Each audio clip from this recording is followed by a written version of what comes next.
चलिए जानते हैं आज की देश और दुनिया की सिलेक्टेड काम की और 50 बड़ी खबरों को सिर्फ 10 मिनट में। पर अभी तक आपने इस वीडियो को लाइक नहीं किया है तो लाइक कर दीजिए, चैनल को भी सब्सक्राइब कीजिए। यूएन की चेतावनी, सुरक्षा के अभाव में पूरे गाजा में रोक दिया जाएगा सहायता अभियान। संयुक्त राष्ट्र के वरिष्ठ अधिकारियों ने चेतावनी देते हुए इजराइल से कहा है कि मानवीय सहायता से जुड़े कार्यकर्ताओं की बेहतर सुरक्षा के लिए तत्काल कदम नहीं उठाए जाते हैं तो वे पूरे गाजा में सहायता अभियान स्थगित कर देंगे। संयुक्त राष्ट्र के अधिकारियों का कहना है कि गाजा में अभियानों को निलंबित करने पर कोई निर्णय नहीं हुआ है और इजराइल के साथ बातचीत जारी है। संयुक्त राष्ट्र विश्व खाद्य कार्यक्रम ने सुरक्षा चिंताओं के कारण गाजा में अमेरिका निर्मित पत्तन से सहायता वितरण पहले ही निलंबित कर दिया है। नेपाली पीएम ने फिर दिया भारत विरोधी बयान, कहा कालापानी ओलिम्पिक नेपाल का ही हिस्सा। बता दें, नेपाल के प्रधानमंत्री पुष्प कमल दहल प्रचंड ने मंगलवार को फिर भारत विरोधी बयान में कहा कि उनकी सरकार इस बात पर स्पष्ट और दृढ़ है कि लिम्पियाधुरा, कालापानी और लिपुदर्रा सहित महाकाली नदी के पूर्व के सभी क्षेत्र उनके देश का हिस्सा है। प्रचंड ने प्रतिनिधि सभा में विनियोग विधेयक 2081 पर चर्चा के दौरान सांसदों द्वारा पूछे गए प्रश्नों का जवाब देते हुए यह टिप्पणी की। उन्होंने याद दिलाया कि 1816 में नेपाल और ईस्ट इंडिया कंपनी सरकार के बीच हुई सुगौली की संधि के अनुसार ये क्षेत्र नेपाल के हैं और इन क्षेत्रों को शामिल करते हुए एक राजनीतिक मानचित्र भी प्रकाशित किया गया है। अरविंद केजरीवाल की सीबीआई गिरफ्तारी पर विफरी सुनीता, कहा ये कानून नहीं तानाशाही है। आबकारी नीति घोटाले में आज बुधवार को सीबीआई ने अरविंद केजरीवाल को गिरफ्तार कर लिया है। केजरीवाल की गिरफ्तारी के बाद से एक तरफ तो आम आदमी पार्टी में आक्रोश है तो वहीं दूसरी तरफ सुनीता केजरीवाल बिफरी हुई हैं। सुनीता केजरीवाल ने सोशल मीडिया प्लेटफॉर्म एक्स पर कहा कि 20 जून अरविंद केजरीवाल को बेल मिली थी, तुरंत ईडी ने स्टे लगवा दिया, अगले ही दिन सीबीआई ने एक्सक्यूज्ड बना दिया और आज गिरफ्तार कर लिया। पूरा तंत्र इस कोशिश में है कि बांदा जेल से ये बाहर ना आए। ये कानून नहीं तानाशाही है। राहुल गांधी बने लोकसभा में विपक्षी नेता, सीबीआई डायरेक्टर से लेकर मुख्य चुनाव आयुक्त तक अब इन प्रमुख पदों की नियुक्ति में होगा रोल। बता दें, कांग्रेस ने उत्तर प्रदेश की रायबरेली सीट से सांसद राहुल गांधी को लोकसभा में नेता विपक्ष नियुक्त किया है। बुधवार को राहुल ने सदन में अपनी जिम्मेदारी संभाली और स्पीकर ओम बिरला की नियुक्ति के बाद औपचारिक प्रक्रिया का हिस्सा बने। राहुल गांधी को अब कैबिनेट मंत्री का दर्जा मिल गया है और वे विपक्षी गठबंधन के पीएम फेस के स्वाभाविक दावेदार भी हो सकते हैं। यह पहला संवैधानिक पद है जो राहुल गांधी ने अपने 2.5 दशक से पहले ज्यादा लंबे राजनीतिक करियर में संभाला है। बता दें, राहुल गांधी अब लोकपाल, सीबीआई डायरेक्टर, मुख्य चुनाव आयुक्त, केंद्रीय सतर्कता आयुक्त, केंद्रीय सूचना आयुक्त, एनएचआरसी प्रमुख जैसी संवैधानिक नियुक्तियों में संबंधित कमेटियों के सदस्य होंगे। इन नियुक्तियों में नेता प्रतिपक्ष के तौर पर राहुल गांधी प्रधानमंत्री के साथ बैठकों में शामिल होंगे, उनकी सहमति भी ली जाएगी। बिहार में थम नहीं रहा पुलों के धराशायी होने का सिलसिला, किशनगंज में 70 मीटर लंबे ब्रिज का पिलर ढहा। बता दें, बिहार में एक सप्ताह से अधिक समय में पुल ढहने की अपनी तरह की चौथी घटना में गुरुवार को किशनगंज जिले में एक और पुल गिर गया। किशनगंज के जिलाधिकारी तुषार सिंगला ने कहा कि बहादुरगंज प्रखंड में स्थित यह पुल 70 मीटर लंबा और 12 मीटर चौड़ा था। सैम पित्रोदा को फिर बनाया गया ओवरसीज, कांग्रेस का अध्यक्ष 8 मई को दिया था इस्तीफा। बता दें, कांग्रेस ने बुधवार को सैम पित्रोदा को तत्काल प्रभाव से इंडियन ओवरसीज कांग्रेस का अध्यक्ष नियुक्त किया। इससे कुछ सप्ताह पहले उन्होंने भारतीयों की त्वचा के रंग पर अपनी नस्लवादी टिप्पणी के कारण विवाद के बाद पद से इस्तीफा दे दिया था। वरिष्ठ नेता केसी वेणुगोपाल ने एक आधिकारिक घोषणा में कहा, माननीय कांग्रेस अध्यक्ष ने श्री सैम पित्रोदा को तत्काल प्रभाव से इंडियन ओवरसीज कांग्रेस का अध्यक्ष पुनः नियुक्त किया है।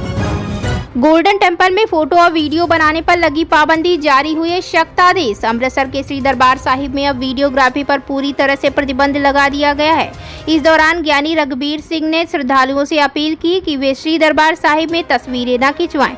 उन्होंने कहा कि कई फिल्में रिलीज होती हैं, फिल्म की रिलीज से पहले टीम श्री दरबार साहिब में माथा टेकने पहुंचती है, जिनकी वीडियोग्राफी भी होती है, लेकिन अब ऐसी कोई वीडियोग्राफी नहीं होगी। अगर कोई व्यक्ति दरबार साहिब में संगत के तौर पर आता है तो वह माथा टेक सकता है और अरदास कर सकता है, लेकिन दरबार साहिब में फिल्मों का प्रमोशन नहीं किया जाएगा।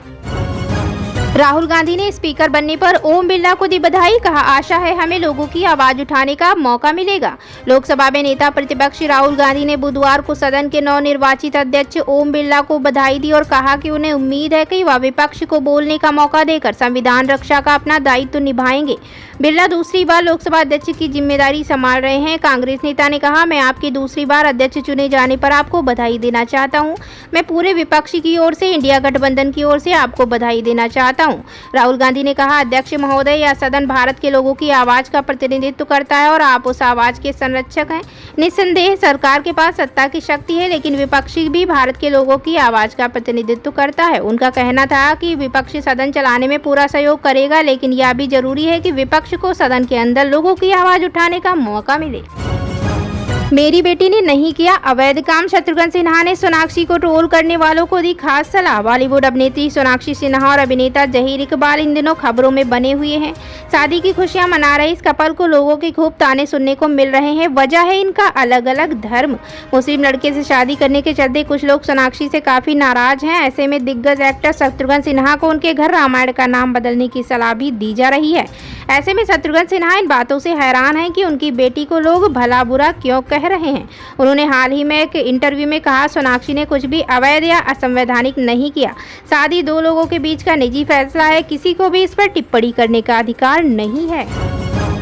संसद में अभिभाषण के दौरान बोली राष्ट्रपति, पेपर लीक की जांच करेगी केंद्र सरकार, दोषियों को मिलेगी सजा।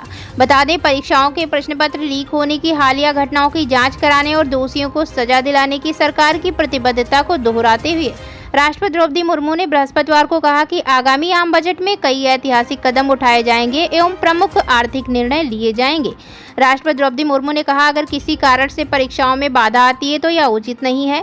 सरकारी भर्तियों और परीक्षाओं में शुचिता और पारदर्शिता बहुत जरूरी है। उन्होंने कहा, सरकार पेपर लीक होने की हालिया घटनाओं की निष्पक्ष जांच करने और दोषियों को कड़ी से कड़ी सजा दिलाने के लिए प्रतिबद्ध है। राष्ट्रपति ने कहा कि पहले भी कुछ राज्यों में पेपर लीक की घटनाएं हुई हैं।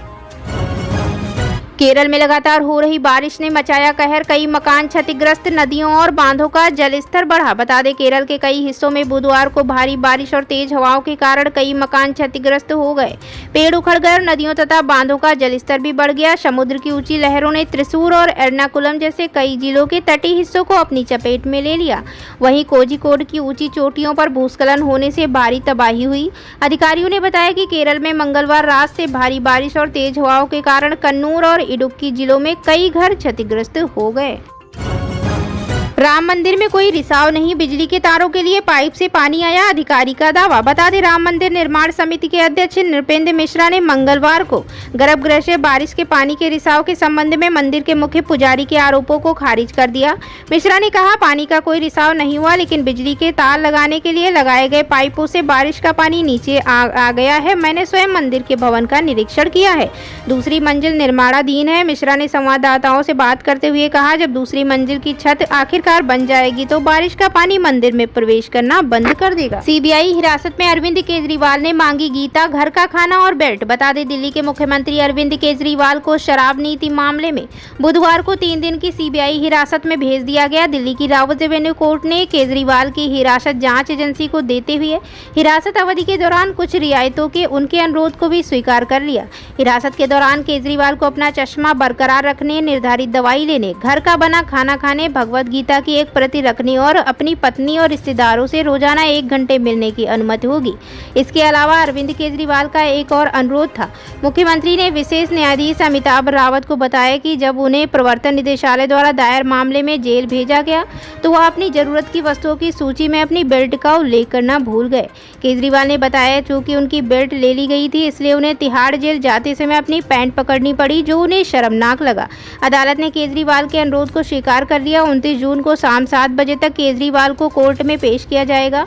मनी लॉन्ड्रिंग मामले से पहले ही तिहाड़ जेल में बंद केजरीवाल को बुधवार को सीबीआई ने औपचारिक रूप से गिरफ्तार कर लिया। एक्ट्रेस ने जीता विधानसभा चुनाव, राज्यपाल पर लगाया शपथ न दिलवाने का आरोप। धरने पर बैठी पश्चिम बंगाल में ममता सरकार और राज्यपाल के बीच एक बार फिर टकराव बढ़ गया है। तृणमूल कांग्रेस के 2 नवनिर्वाचित विधायकों ने शपथ ग्रहण समारोह स्थल को लेकर जारी विवाद के कारण शपथ नहीं ले पाने के एक दिन बाद पश्चिम बंगाल विधानसभा परिषद में गुरुवार को धरना प्रदर्शन किया। दरअसल पश्चिम बंगाल के भगवान गोला उपचुनाव में नवनिर्वाचित टीएमसी विधायक रयात हुसैन सरकार और बारानगर विधानसभा से एक्ट्रेस से विधायक बनी सायंतिका बनर्जी पश्चिम बंगाल विधानसभा परिसर में BR अम्बेडकर प्रतिमा के सामने धरने पर बैठ गए। इस दौरान टीएमसी विधायक रयात हुसैन सरकार ने बताया कि राज्यपाल अहंकार में है, हमें इससे कोई दिक्कत नहीं है, हम नए चुने गए विधायक हैं, लोगों ने हमें चुना है। उन्होंने कहा कि हम पूरे देश से अपील करते हैं कि जो भी अन्य राज्यों में परंपरा है, स्पीकर, डिप्टी स्पीकर या राज्यपाल विधानसभा में विधायकों की शपथ दिलाते हैं। मुझे नहीं पता कि राज्यपाल अहंकार में क्यों है और पश्चिम बंगाल के साथ अन्याय क्यों कर रहे हैं। हमारी मांग है कि हमारी शपथ विधानसभा में ही दिलाई जाए। तो दोस्तों, ये थी आज की 10 फटाफट बड़ी खबरें। अगर आपको न्यूज पसंद आई हो तो वीडियो को लाइक और शेयर जरूर करें। धन्यवाद।